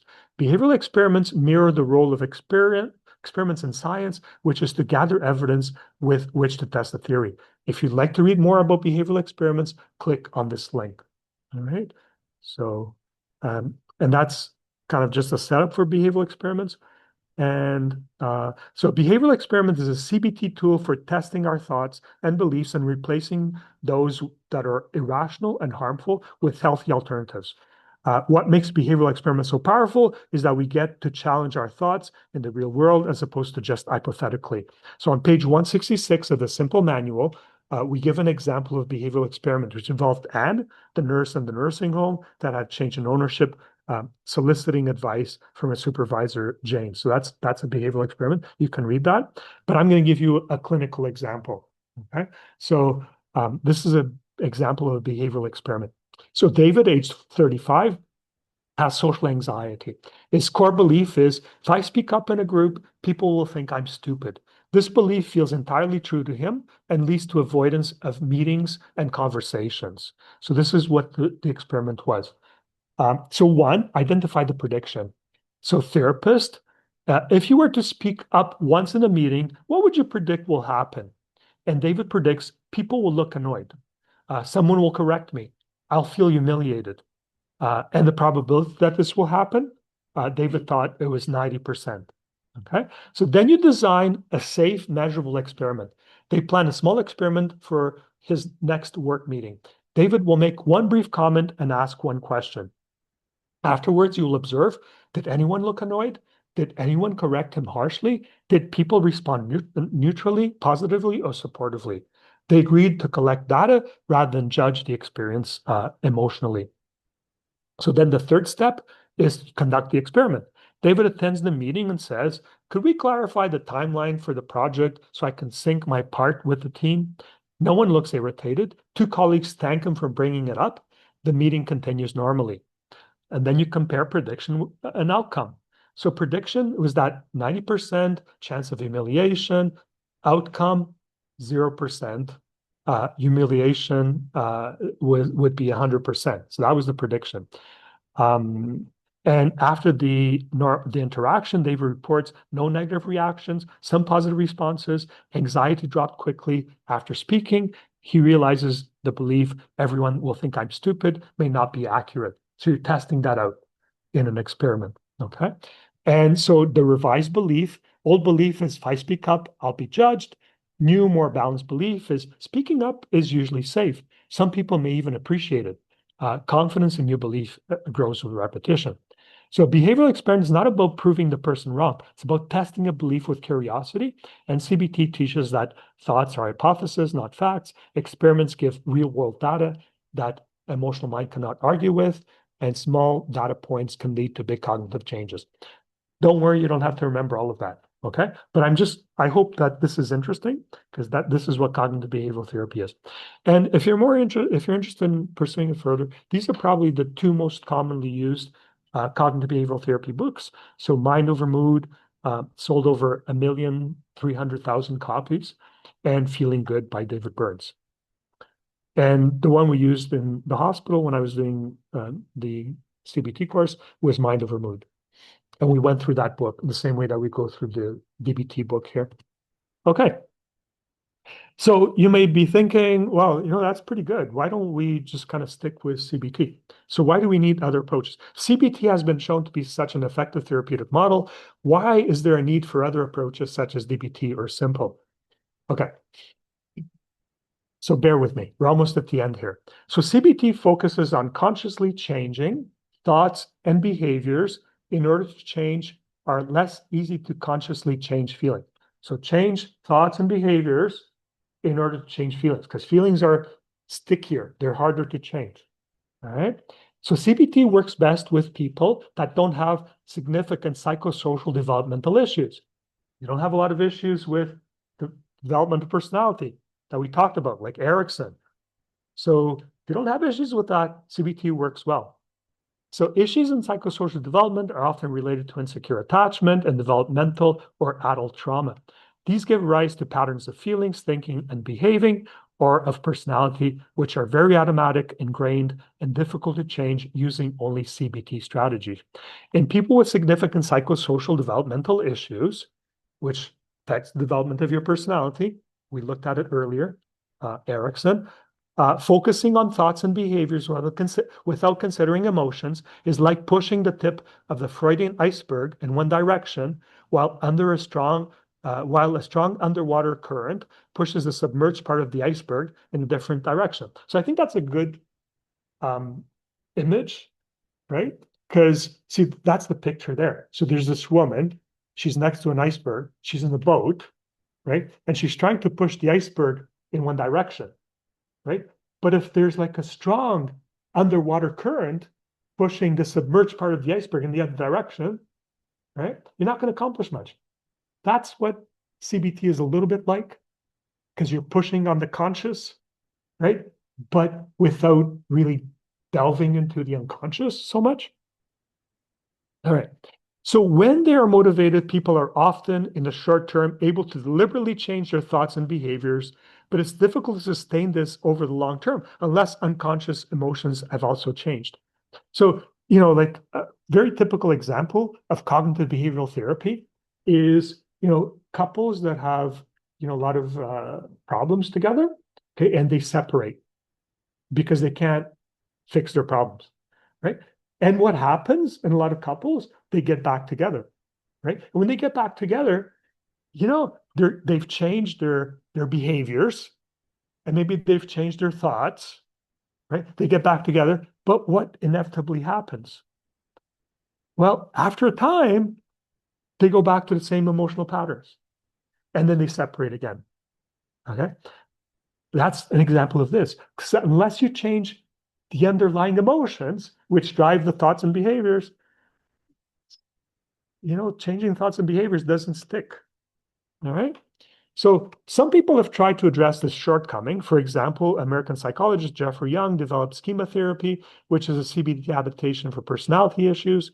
In my opinion, schema therapy, and I got into schema therapy a little while before I got into IFS, is not nearly as elegant or useful a map of the mind as our attachment trauma theory and internal family systems, which we're going to discuss in Simple. So I kind of didn't continue with it because it's like, it just doesn't fit that well. So the take-home message is CBT works best when emotional arousal is manageable. Core attachment wounds are not dominant. The person can access rational mind. CBT struggles when emotions overwhelm cognition, trauma drives reactions, personality patterns are entrenched. Okay. And now this is the take-home message. I saved it for last. I know I talked a lot, and I'm sorry, but I'm kind of passionate about, I probably got this, but I'm pretty passionate about this stuff. We don't have enough time to cover it all, but I can't, I thought, oh, maybe I won't talk about this. We'll kind of get rid of it. I can't. It's like, it's just too juicy. All right, so let's talk about our shortcut. This is all you need to remember. And there's only 3 or 4 slides. Of all the stuff I presented today, forget about everything. That's okay. Just remember what we're going to talk about now. And we're gonna practice this. So when we come back from the holidays, not the first week back, but the second week, we're going to do a rational mind remediation. You'll have lots of time to practice this because this is the next tool. It's the 4th tool, right? All right, so is rational mind remediation just a thought record? All right, because we talked about thought records, right? Is Simple's 4th tool, rational mind remediation, just CBT's thought records by another name? Okay. So it's very challenging to do thought records while in emotional mind. When you're in an emotional mind, you can't do a thought record because you can't think of the balanced thoughts. It's very hard to think of the evidence against your hot thought, right? Because these thought records call on you to think rationally, which is very difficult to do while you're in an emotional mind, right? To do thought records, you have to be in rational or wise mind, since those are the mind states that are able to come up with alternative thoughts. So you have to move away from emotional mind. Now, we've learned a lot of strategies like in distress tolerance that can take you out of emotional mind. So you can put yourself into more rational mind, right, by using the stress tolerance strategies that Joan and Cole talked so much about, and the mindfulness strategies. So to do thought records, you have to be in or close to the window of tolerance. If you're too far from that window, you need to use crisis plans and distress tolerance skills before trying to do thought records. Often just thinking of the situation for which we are doing the thought records triggers a return to emotional mind. So just kind of revisiting the situation, we're back in emotional mind. Hence, it can be a struggle to come up with alternative thoughts. So alternative thought and the thought records are very hard to do, right? Even the most basic introductory CBT courses last anywhere from 8 to 12 weeks, and we can't spend that much time in simple on CBT because we have a lot of material to cover. So therefore, rational mind remediation, RMR for short, is a shortcut or hack meant to make it easier to do thought records. Rational mind remediation uses two dissociative techniques to try to achieve this. Okay, so this is like the really important part. See, these are the two simple rational mind remediation algorithms, right? And you've seen that video already. You know, that's kind of, you know, the editing, splicing, and pasting. You're looking at videos of stuff that happened when you're in emotional mind, right? Remember that. And so, you know, you also saw that slide as well. So in the first, at the top, you have video of yourself falling into a hole. So before that, you kind of certain dashboard state. So you might already be not great in terms of your dashboard. Then there's a trigger. And then what happens is you have emotional mind, dysregulated thoughts, feelings, behaviors, and sensations. And that causes suffering. Okay. Now, what we're going to do is we're going to do the second line there. We're not going to do the third. The third is in the future. But so what we're going to do there is that you still have the same thing. The beginning there, you have the same video, same dashboard, and you have the trigger, right? And you fall into emotional mind, right? But then what you do is you edit, right? You cut. This is like, you have to do it for stuff you've done in the past. You're not going to do this live, okay? You work, you know, that's the editing, splicing, and pasting. You work with situations that already happened. You have to practice that in order to kind of do in the future. So then using tools, skills, and strategies, rational mind pastes in well-regulated thoughts, feelings, behaviors, and sensations to replace dysregulated ones. So then you have pain, but no suffering. That's what we're going to talk about. So we don't start by thinking better. We start by becoming regulated enough to think at all. All right? So don't start, if you're in emotional mind, don't start by thinking better. You're not going to be able to do that. Regulate yourself first. So this is hacking thought records. And we've gone through a record number of slides there in a short time. This is already slide 83 today. Isn't that amazing? And nobody's asleep. That's maybe people on Zoom are asleep or they've walked away. I don't know. So hacking thought records, and this is what rational mind remediation is, because we can't do the thought record. So any method that gets you out of emotional thinking, so I'm going to slow down here, because this is important. Any method that gets you out of emotional thinking and into rational thinking is, in essence, doing a thought record. One of the simplest and most powerful hacks from going from emotional to rational mind is to ask yourself. So you can ask, there's two things you can ask yourself. You can use one or the other, you can use both, you choose, right? We just offer you two.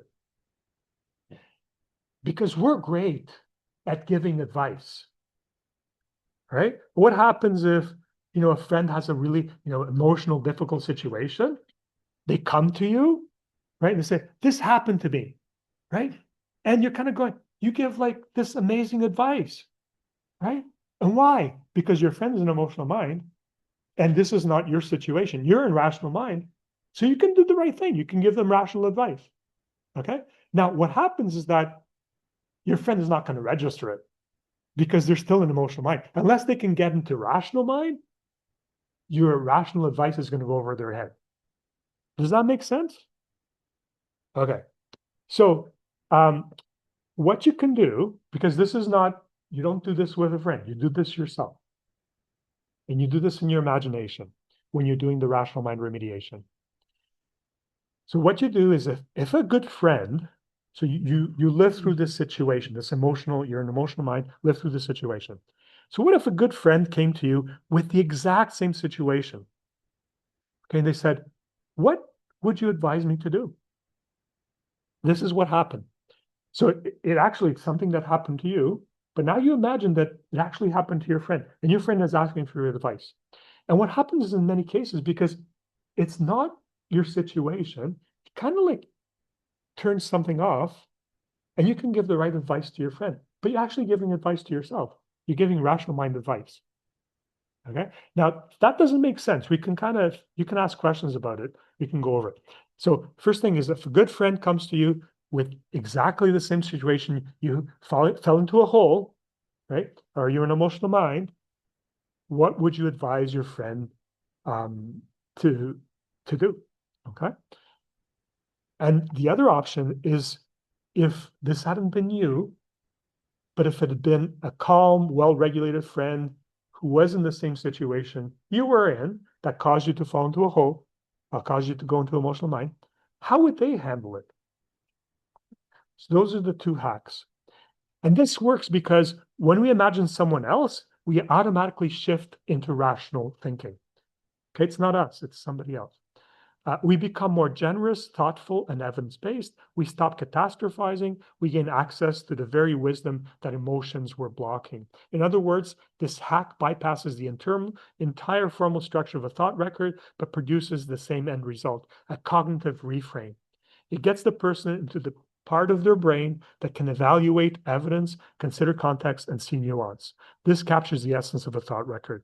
So this is the hack, right? Instead of doing the whole thought record, this is what we suggest you do. Okay, so this is the rational mind remediation friend hack algorithm, right? So one, what happened? Describe the triggering event in 1 or 2 sentences. What am I feeling? Name the emotions. This is what you do with your friend. Okay, name the emotions and rate their intensity. What is the hot thought? What is the most upsetting thought?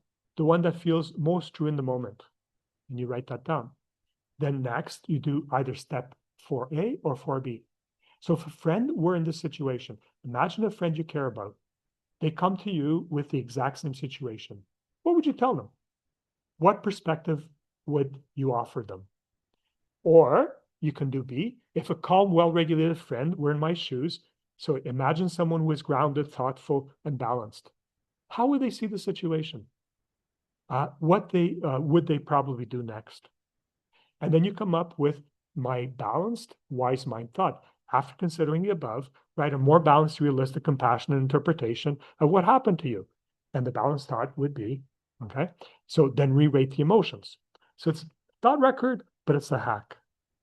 Let me give you an example before we stop for our break. Okay, I actually going to give you, I have 2 examples. One is for if you're giving advice to a friend, the other one is if it was a well-regulated friend. So, and these are the same examples as I used before when we did the thought record. Okay, same examples. So the triggering event was, I texted my close friend yesterday and they still haven't responded. And again, same thing, we did thought record for this. Person's anxiety was 70%, sadness was 50%, irritability was 30%, automatic thoughts, same thing, right? She's ignoring me. I must have done something wrong. She doesn't value me anymore. The hot thought, I must have done something wrong. And that's what feels the most emotionally charged. Now I use the friend hack. What would I tell a friend if they were in this same situation? Okay, so now you this is not you. This is a friend coming to you and saying, oh, you know what? I texted my friend and they haven't responded. It's not you, it's like your friend. And what would you advise me to do? Okay, because I was thinking she's ignoring my text. I must have done so. Imagine someone who you care about sits down with you and says, my friend hasn't replied to my text. I think I did something wrong. You would likely say something like, there's lots of reasons someone might not reply right away. You might have done something wrong. You didn't do anything wrong. She's probably busy or overwhelmed. Give it a little more time before assuming the worst. You might also advise them, remember, she's under pressure at work lately. Delays in communication don't automatically mean something is wrong. And try sending a gentle follow-up later if you're still unsure. And so then you come to her delay doesn't mean I did something wrong. She's likely busy, and there are many other possible explanations. You come up to the same conclusion, all right? And emotion after the reframe, same thing. Person feels calmer, less self-blame, and more grounded. Okay, and we're almost done. So this is the other example. And this is the example. My partner came to me and didn't say hello, all right? And by the way, I have a lot of other examples that are in the book. And if we have time at the end, depending how long Joan and Nicole take, I have lots of examples that are in the book, and I'll show you that it will help you to understand this even better. Okay. So this is the example. My partner came home and didn't say hello. We already talked about this one. So my partner walked in the door, went straight to the bedroom, and didn't greet me. So, oh, maybe we didn't talk about this one. No, we didn't talk about this one. So the emotions were, but you can imagine, right? Emotions were, so my partner came home, walked in the door, went straight to the bedroom and didn't greet me. Person was hurt, angry, and fearful of rejection. And some of the automatic thoughts, they're mad at me, they don't care how I feel, our relationship is falling apart. And the hot thought might be, they're mad at me. So this is, what if this happened not to you, but to a well-regulated friend, all right? The well-regulated friend hack, what would a grounded, balanced friend do? Imagine a friend who was generally calm, steady, and emotionally regulated. If they came home and their partner didn't say hello, they might pause before assuming anything. Think, they must have had a tough day. Give their partner a little space, check in later with curiosity rather than fear or accusation. Say something like, hey, you seem stressed when you came in. Everything okay? The key point is a regulated friend wouldn't jump to catastrophic conclusions. They would consider context, and their first interpretation would be compassionate, not self-blaming. Okay. And the balanced thought would be it's possible they were upset, but it's more likely they were stressed and needed some space. They may have nothing to do with me. Okay. And the emotion after the reframe, hurt lowers to 35%, anger lowers to 20%, fear lowers to 15%. And the felt shift is more understanding, less reactive, more connected to wise mind. Okay. So these two examples show how the friend hack instantly moves us from emotional thinking to rational thinking. When we imagine that we tell a friend or a well-regulated friend would do, we stop reacting and start thinking. That shift is the essence of what a thought record is meant to accomplish. Okay. That's the same thing. It's just different format. And that's the rational mind remediation template. So we always have an algorithm, always have a template to help you kind of go through that. And to finish, so an important safety rule, rational mind remediation only works when you're within or near your window of tolerance. Emotional arousal is manageable. If not, use crisis plans, use the stress tolerance, and return to rational mind remediation later. Okay.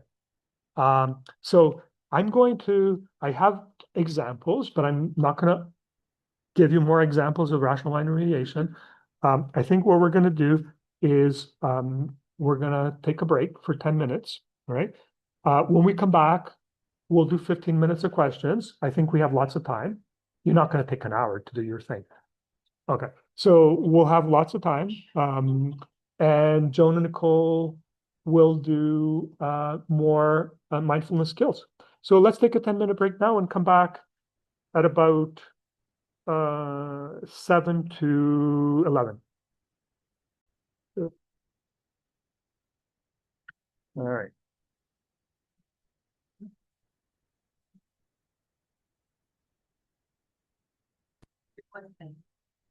Sorry, John just had a.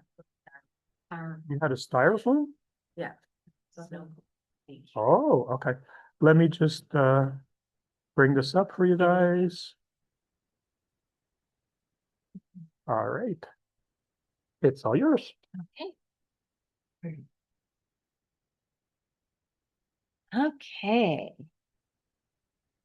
So, 2 weeks ago, we talked about basic mindfulness skills, and today we're going to talk about advanced mindfulness skills. So, just to recap, basic mindfulness helps us notice the present moment, observe our thoughts and emotions and sensations.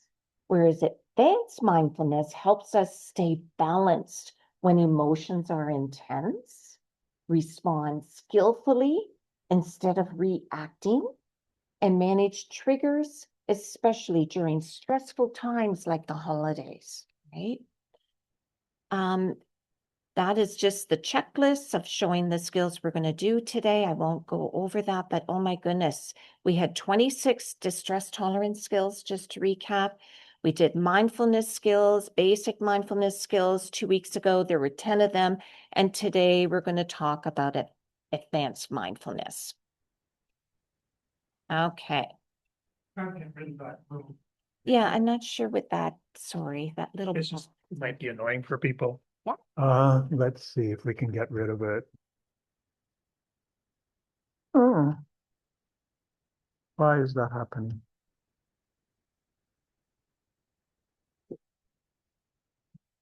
Hmm. Sorry about that, guys. Okay. Um, I know. Sorry. There? No. Okay. Oh, you're right. Good. Ah, I knew we could do it together. Thank you. All right, let me just share this, blow it up for you guys.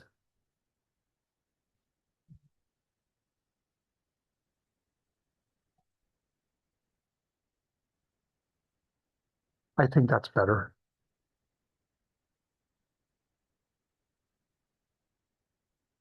I don't know if that's where you were. Yeah, no, I think we're here.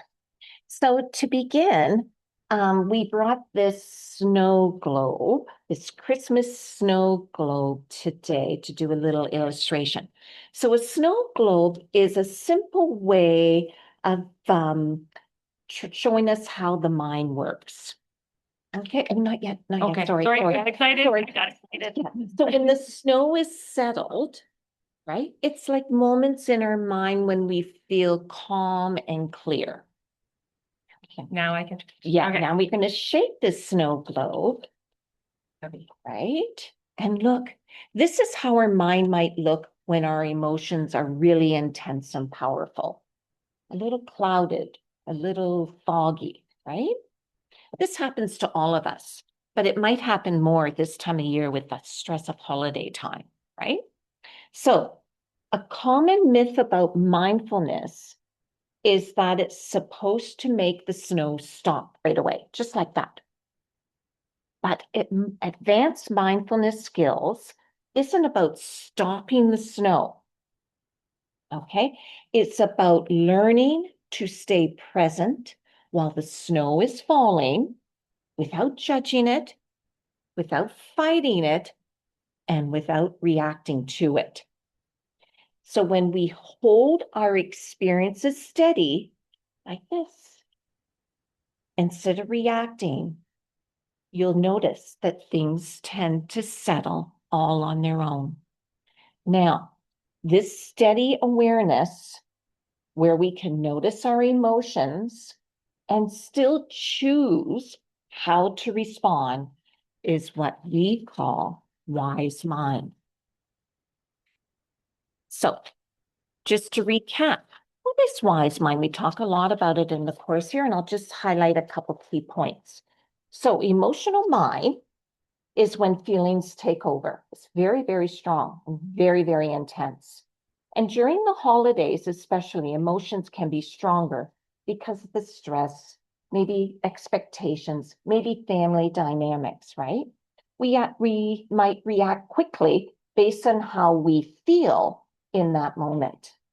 So for an example, you're hosting Christmas dinner and one person says, I don't like the food. You get upset, you snap back and storm out of the room. And you tell yourself, I'm never doing this again. That's your emotions, right? Now, on the other hand, rational mind focuses on fact and logic. So in that same situation, you might think logically, one comment shouldn't matter. Dinner is fine. Everyone is fed. But you might feel emotionally still upset because your emotions haven't been acknowledged. So it's very difficult to hold both an emotional mind and a rational mind perspective at the same time. And that is where wise mind comes into play. So wise mind is present when one, our emotional mind is activated and telling us what to think and do.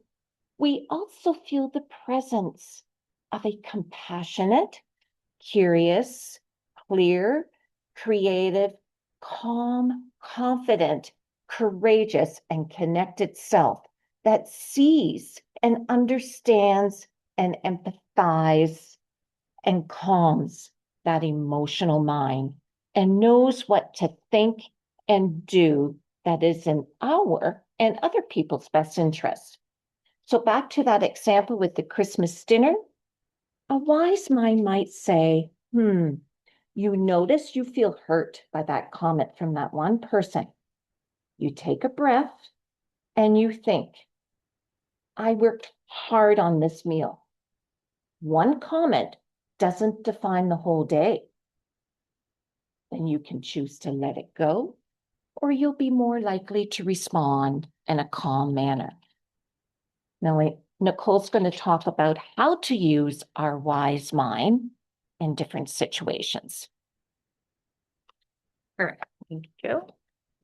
So is wise mind the same as intuition? Wise mind is sometimes mistaken for intuition and thought to be that gut feeling. Simple doesn't see wise mind as a gut feeling.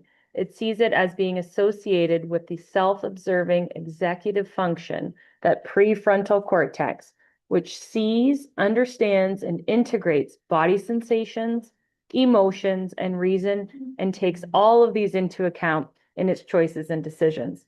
So intuition you can think of as more of a signal, whereas wise mind decides whether or not to follow that signal. So on page 112 in the skills training workbook, so the green workbook, you'll find a practice to help you foster wise mind.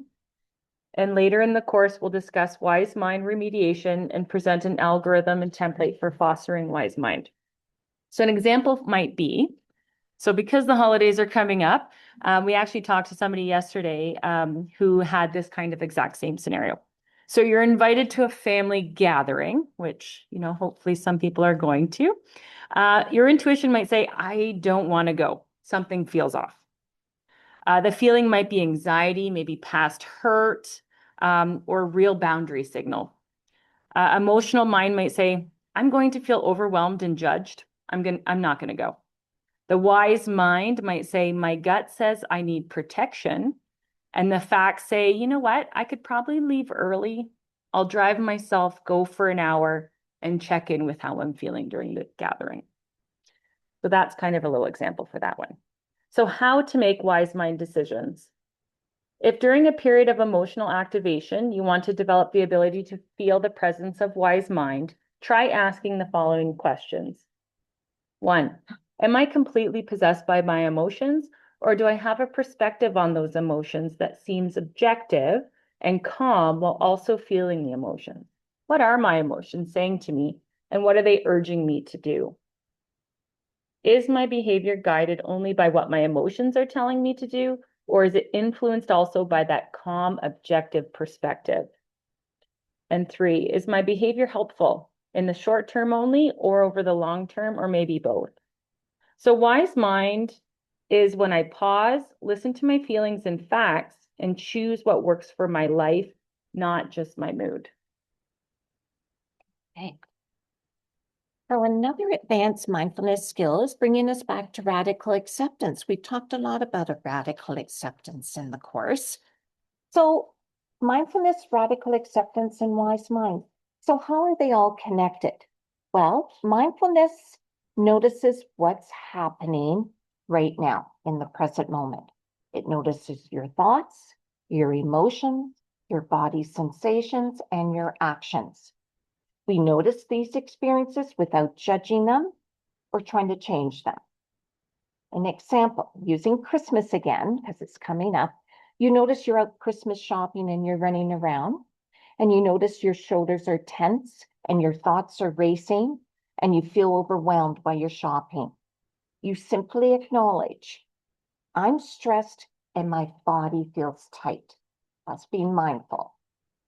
Now, radical acceptance means accepting reality as it is, even when we don't like it. So it doesn't mean approving it or giving up, just acknowledging it. It means stopping the fight against what we can't change. So for an example, Christmas time, you accept that family gatherings can be noisy, they can be loud, someone will probably be late, and you know what? The day probably won't be perfect. That's that radical acceptance. And you know what it does? It reduces the suffering. That second arrow that we talk about, the suffering arrow. So radical acceptance helps with that. Wise mind, on the other hand, combines both mindfulness and radical acceptance. Wise mind will notice your thoughts, feelings, and sensations, accepts them without judgment, and helps us choose skillful responses. So for an example, I was driving out to the mall on the weekend and I couldn't believe just how busy it was trying to navigate into that parking lot. There's some construction out there, so it's really, really congested right now. So I was stuck. I couldn't move my car. I couldn't get to a parking spot. There were people, laying on the horn, and you could see people rolling down their windows and yelling. And I thought, oh my goodness, I could feel my own irritation rising. But instead, I took a breath. I turned up my Christmas music on the radio, and I told myself, getting myself upset, it won't get me where I'm going any faster. So that was that wise mind piece in there. Okay. Now, you can practice radical acceptance by reducing negative judgments. Now, the first step is noticing when you're judging. And on page 117 and 118 in the workbook, there is a record you can track for about a week on noticing when you're judging yourself, okay? Judgment sounds sort of like, this is terrible. That's a judgment statement, right? Or this shouldn't be happening, or I'm failing, I'm not getting things done. So going back to Christmas, to give you an example, you think this dinner is a disaster. Write that down on the record book. Identify it so you're more aware. Wise mind will reframe that to, dinner didn't go as planned, and that's okay. See that radical acceptance? Dinner didn't go as planned, and that's okay. All right. To help you practice, they suggest that you get sticky notes to remind yourself or set an alarm on your phone. That might be helpful. And you can also try using these judgment thoughts as a target on your Holds diary card. Now, another part of this, practicing beginner's mind. So beginner's mind means, sort of look at it as seeing things for the first time. Okay, looking at something for the first time. And once you become more comfortable identifying those negative judgments, we need you to also identify positive judgments, because positive judgments can also set you up for failure. and I'll share what I mean by that. They can cause suffering. So if you say things like, this is going to be the best Christmas ever, everybody's going to be happy, everything will be perfect, right? You set yourself up, the bar is set high, and if things don't go as planned, you feel disappointed. You might feel that suffering, that second arrow. So what they want you to do is keep track of those positive judgments as well. So even positive judgments can increase suffering when reality doesn't match the expectations. Radical acceptance asks us to stay non-judgmental, both positive and negative. So I'm not sure if anybody has watched those Hallmark Christmas movies. I have. And they follow the same theme. I don't know if you've seen them before. They tend to start off with the main character having some sort of problem. They might be lonely, they might be overwhelmed, they might be grieving, a little bit of a problem. And then as the story progresses, things get a little bit messy before the end comes, when typically things end on a happy, positive note. Not perfect, but more positive. And I'll give you an example. There was one movie a few years back, and it was called A Christmas Detour. And it starred I forget her name. I think her name is Candice Berg. She was from Full House. And she was this bride to be in this movie, and she was overly organized, always wanted things to be perfect. And she organized a trip to New York City to meet up with her fiance, whom she thought in her mind was perfect as well. The perfect guy, his looks, he had job, he had money, he had everything going for me. In her mind, he was perfect. So she booked a flight to New York City for this trip. And because of a snowstorm, her flight got canceled. And what ended up happening in the course of the movie, she ended up pairing up with another guy and an elderly couple. They rented a car together because there were no cars available. She was able to join them, and they off to New York City they went. It was messy. They didn't get along at first, but along this journey, she learned the true meaning of happiness and love. And I think in the end, she ended up realizing that her perfect fiance wasn't so perfect for her, that she ended up falling in love with this stranger at the moment in the car, and they ended up getting married, I believe. But the point of the story is the movie shows that suffering comes from fighting reality, while relief comes from accepting the imperfect present moment. So things weren't perfect. There was a snowstorm. All my plans are getting messed up. Right? The Christmas doesn't become meaningful when everything goes right or is perfect. It becomes meaningful when we stop resisting what is wrong.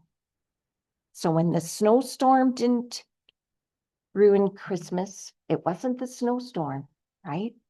Fighting it is what was ruining it. So once she accepted it, she found much joy and much peace, right? So with beginner's mind, practice for 1 week on pages 120 and 121. There's a record. Notice and record both your positive and negative judgments.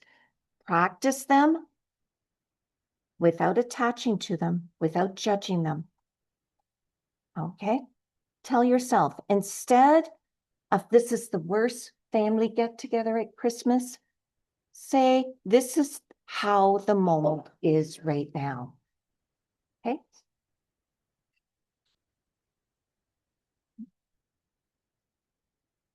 That's it. All right. Judgments and labels. So how to develop a non-judgmental attitude.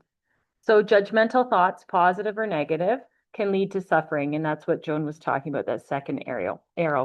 It can also trigger overwhelming emotions. Radical acceptance and wise mind involve letting go of the judgments. Judgment diffusion is a technique for letting go of judgments. So in the previous skill session, we discussed thought diffusion. So the leaves on the stream or the clouds in the sky or the boats on the lake. in which we might, for example, visualize our thoughts floating away on a leaf in the stream. So the judgment diffusion exercise on page 122 asks us to do the same thing, but with judgments. So choose the visualization that works for you. So judgments, I found this online, which I thought was kind of interesting too. So judgments are like pop-up ads, like on your phone or on your computer. They can be annoying, they can be loud, and not always true. But diffusion is choosing not to click on the link. So that was kind of cool. Another way of fostering a non-judgmental attitude involves pendulating between our judgments and the present moment. You can find the judgments versus the present moment exercise on page 124 of the workbook, so the green book.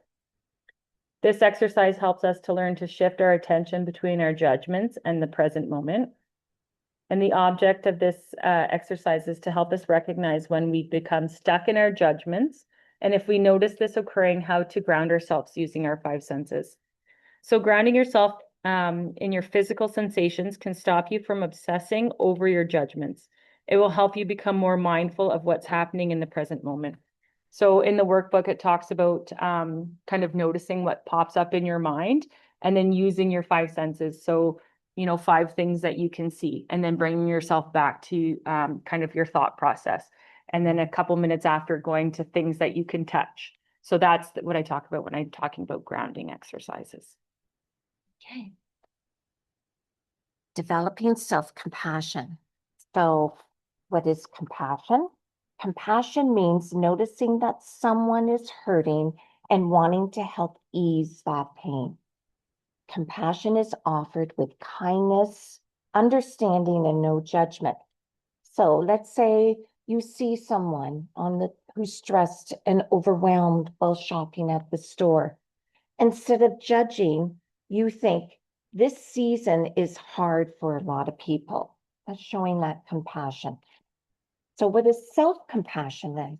Self-compassion means treating yourself with the same kindness you would offer someone you love or care about. For many people, it is easier to be kind to others than to ourselves. And I think that everybody can relate to that. Okay.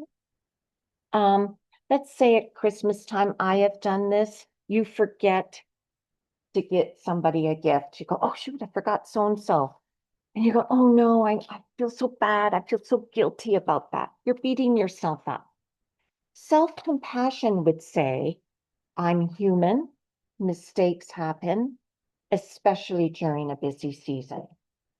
Okay. Why can self-compassion be hard?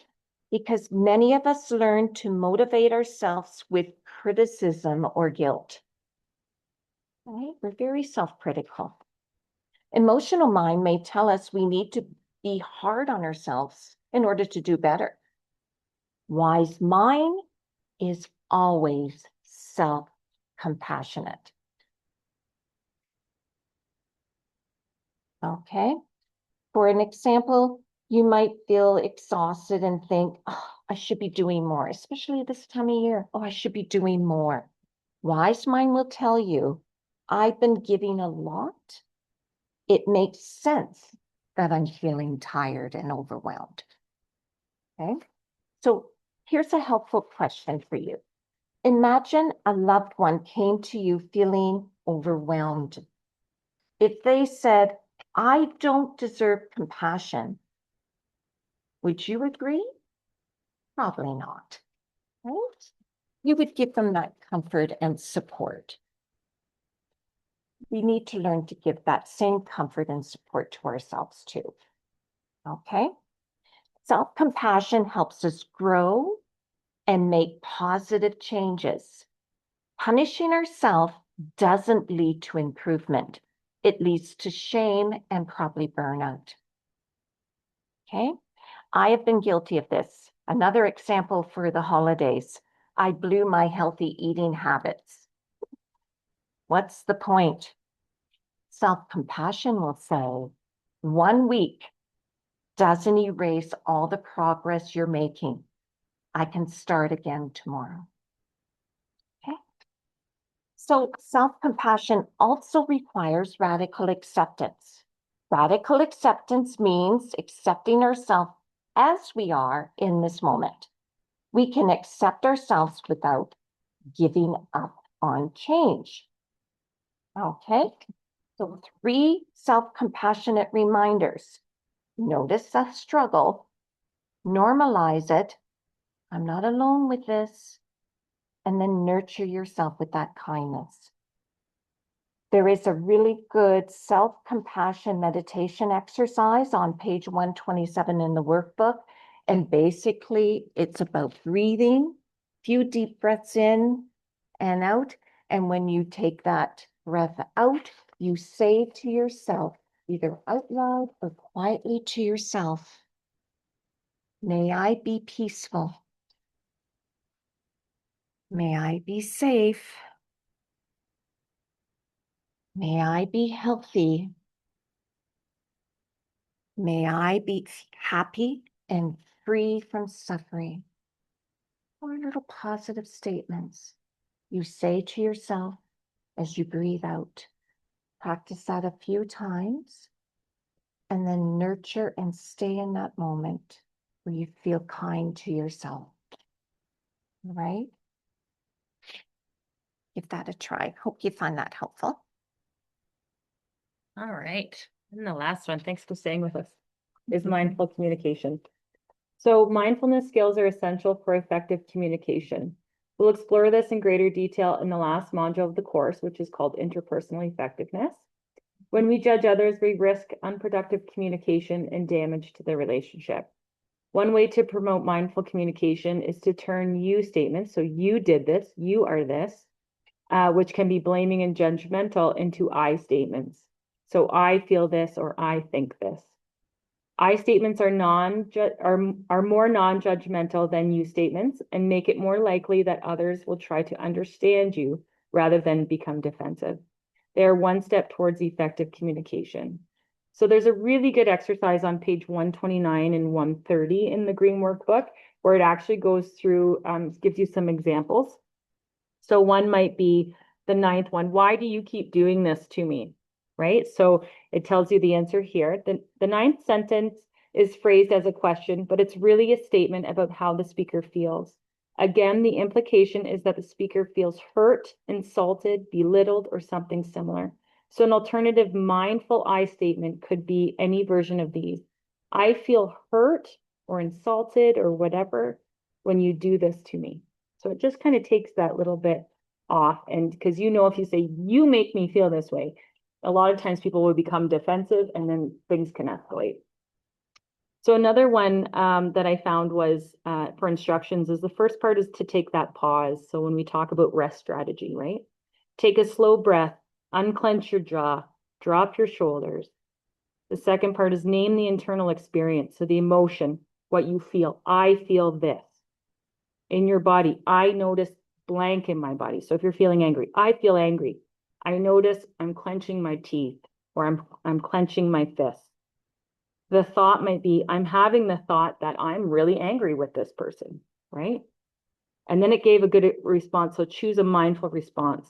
When blank happens, I feel blank. And what I need right now is blank. So the next part is listen mindfully. And the 5th part is reflect.